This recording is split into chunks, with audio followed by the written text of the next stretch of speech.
نام لے کے شروع کرتا ہوں۔ اعوذ باللہ من الشیطان الرجیم، میں اللہ کی پناہ میں آتا ہوں شیطان رجیم کے شر سے۔ عزیزان گرامی، قرآن مجید کی تلاوت ایک ایسا عمل ہے کہ اس کے بارے میں ہمیں حکم دیا گیا کہ وَإِذَا قَرَأْتَ الْقُرْآنَ فَاسْتَعِذْ بِاللَّهِ، کہ جب تم قرآن پڑھنے لگو تو اللہ کی پناہ میں، اللہ کی حفاظت میں آ جایا کرو۔ معلوم یہ ہوا کہ قرآن مجید پڑھنے کا عمل، قرآن مجید سمجھنے کا عمل ایسا ہے جس پہ شیطان سب سے زیادہ حملہ کرتا ہے۔ اس کی پہلی دیکھیں، روزہ رکھتے ہوئے اعوذ باللہ پڑھنے کا حکم نہیں ہے، زکوٰۃ دیتے ہوئے اعوذ باللہ پڑھنے کا حکم نہیں ہے، حج پہ جاتے ہوئے، حج کے اعمال کرتے ہوئے اعوذ باللہ پڑھنے کا حکم نہیں ہے۔ آپ پڑھیں تو ممانعت بھی نہیں ہے، حکم نہیں ہے، لیکن قرآن مجید آپ جب بھی تلاوت کریں گے آپ کو حکم دیا گیا کہ اللہ کی پناہ میں آ جائیں، اللہ کی حفاظت میں آ جائیں شیطان رجیم کے شر سے، کہ وہ اس میں خلل ڈالے گا۔ سب سے پہلے تو وہ قرآن پڑھنے ہی نہیں دے گا، تلاوت کے قریب ہی نہیں آنے دے گا، اور جب تلاوت میں بیٹھ بھی گئے تو کیا وہ روشنی اوپر والی نہیں ہے؟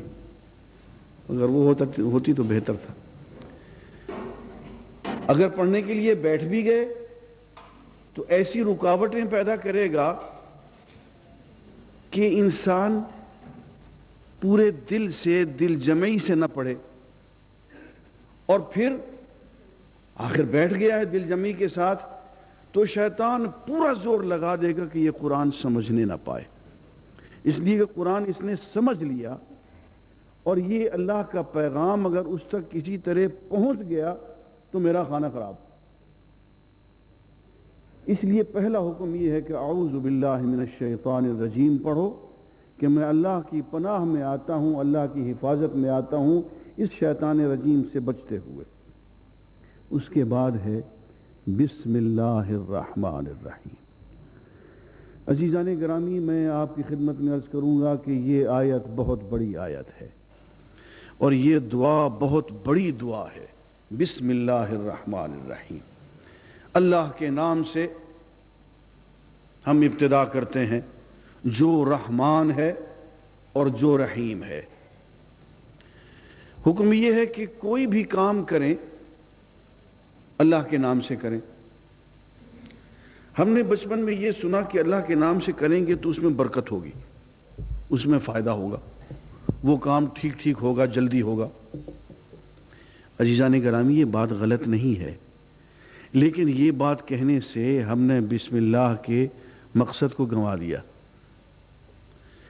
جب ہم کام اللہ کے نام سے کرتے ہیں تو اس کا مطلب یہ ہے کہ اللہ کی خاطر کرتے ہیں۔ اس بات کو ذرا ذہن میں رکھیے، جو کام اللہ کے نام پہ ہم نے کیا تو وہ صرف اللہ کی خاطر کیا، باقی ساری اغراض، باقی سارے مقاصد ہم نے اٹھا کے پیچھے رکھ دیے، ان کو ہم نے ثانوی درجہ دے دیا۔ بسم اللہ الرحمن الرحیم کا مطلب یہ کہ اے اللہ، ہم خالص تیرے لیے یہ کام کرنے لگے ہیں، اس میں کوئی اور نیت، کوئی اور شائبہ اور کچھ نہیں ہے، اور اگر کوئی غرض ہے بھی تو وہ دوسرے، تیسرے، چوتھے درجے پہ ہوگی، اصل مقصد تو ہے، یہ کام صرف تیرے لیے کر رہے ہیں، تجھے راضی کرنے کے لیے۔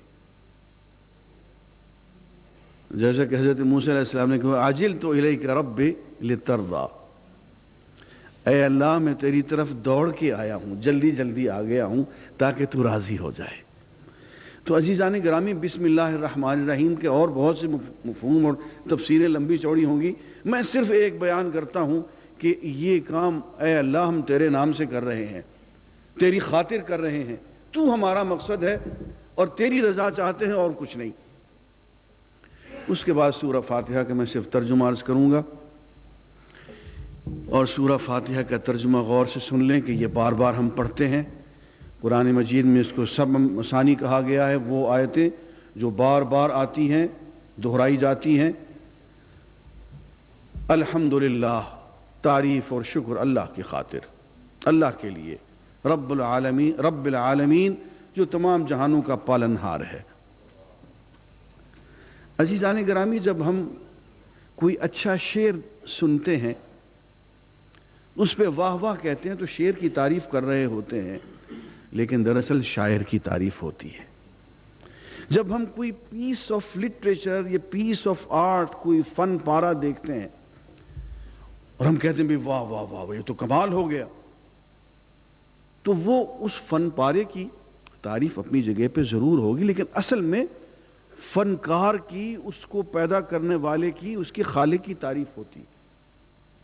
الحمدللہ کا مطلب یہ ہے کہ اس دنیا میں جہاں کہیں بھی تمہیں حسن، کمال، جمال، خوبی کہیں بھی نظر آتی ہے، اس سب کو پیدا کرنے والا وہ ہے، سب کی تعریف اس کے لیے ہے، سب اسی نے کیا ہے. کوئی اچھا انسان ہے تو اس نے پیدا کیا ہے، کوئی خوبی ہے، کوئی حسن ہے، دنیا میں کہیں بھی تمہیں کوئی اچھی بات نظر آتی ہے، کوئی احسانات ہیں، سب اسی کے ہیں، اس لیے کہ رب العالمین وہ ہے. اور الرحمن الرحیم، وہ رحمت کا خزانہ ہے اور رحمت کو ہر دم لٹا رہا ہے. رحمان کی معنی ہے رحمت کا خزانہ، مصدر، منبع. رحیم ہر وقت رحمت کو لٹانے والا. مالک یوم الدین، ایک دن ہوگا جب کہ وہ انصاف قائم کرے گا، اس دن کا وہ مالک. یہ دنیا اس نے ایسے نہیں چھوڑ دی ہے، ہمیں اختیارات دے دیے، ہمیں امانتیں دے دی، دولت دے دی، یہ اس سب کا وہ حساب ہم سے لے گا، اس دن کا وہ مالک. یہ تعریف کرنے کے بعد ہم اللہ کے حضور ایک اقرار اور عہد کرتے ہیں. ایاک نعبد، یوں نہیں کہا کہ نعبدک اللہم، اے اللہ ہم تیری عبادت کرتے ہیں، نہیں، ایاک، جی تیری اور صرف تیری ہم عبادت کرتے ہیں. وَإِيَّاكَ نَسْتَعِينُ، اے اللہ تیری، تجھ سے اور صرف تجھی سے ہم مدد مانگتے ہیں. نہ کسی اور کی عبادت کرتے ہیں، نہ کسی اور سے ہم کچھ مانگتے ہیں. عبادت کے لائق تو اور دینے والا بھی صرف تو. عزیزان گرامی، توحید کی دو بنیادیں ہیں کہ اللہ کے سوا کسی کی عبادت نہ کی جائے، دوسری بنیاد کہ اللہ کے سوا کسی سے مانگا نہ جائے. یہ توحید کی اصل بنیادیں یہ ہیں. اور شرک کی بھی دو بنیادیں ہیں، انہی کی خلاف ورزی، کہ اللہ کی عبادت میں کسی اور کو شریک ٹھہرا لیں اور اللہ سے مانگتے مانگتے کسی اور سے بھی مانگ لیں. یہ شرک کی دو بنیاد ہیں. ہم ہر نماز میں، ہر رکعت میں یہ اللہ سے عہد کرتے ہیں کہ اے اللہ عبادت صرف تیری کریں گے، مدد صرف تجھ سے مانگیں گے. عبادت کے دو معنی ہوتے ہیں، دو چیزیں جب مل جائیں تو عبادت کہلاتی ہیں. ایک محبت انتہائی اونچے درجے کی، اور ایک اطاعت انتہائی اونچے درجے کی. محبت اور اطاعت جب مل جاتی ہیں تو عبادت کہلاتی ہے. اہدنا الصراط المستقیم، اے اللہ ہمیں صراط مستقیم کی ہدایت فرما، سیدھا راستہ جو تجھ تک پہنچتا ہو. صراط الذین انعمت علیہم، ان لوگوں کا راستہ جن پہ تو نے نعمتیں فرمائیں. غیر المغضوب علیہم ولا الضالین، ان لوگوں کے راستے پہ نہیں چلانا اے اللہ، ان سے بچانا ہمیں جن پہ تیرا غضب نازل ہو گیا اور جو گمراہ ہو گئے. عزیزان گرامی، ہمیں اللہ کا راستہ، ایسا راستہ جو کہ سیدھا اللہ تک پہنچائے، وہ چاہیے. ایک جگہ فرماتے ہیں کہ ھذا صراط علی مستقیم، دیکھو یہ ہے راستہ علی، جو میرے اوپر آن پہنچتا ہے، مستقیم، سیدھا.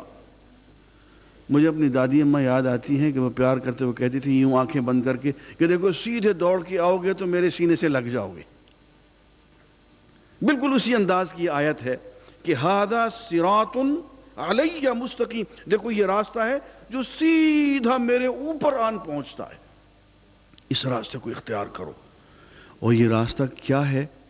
فرمایا دیکھو ایک رسی میں تمہیں دے رہا ہوں، حبل اللہ المتین، اللہ کی مضبوط رسی، اس کا ایک سرا میرے ہاتھ میں ہے دوسرے سرے کو تم مضبوطی سے پکڑ لینا، پھر میں خود ہی تمہیں کھینچ لوں گا اپنی طرف۔ یہ کیا ہے؟ یہ قرآن مجید ہے، یہ کیا ہے؟ یہ حضور کی سنت ہے، حضور کا طریقہ ہے، اس کو صراط مستقیم کہا گیا۔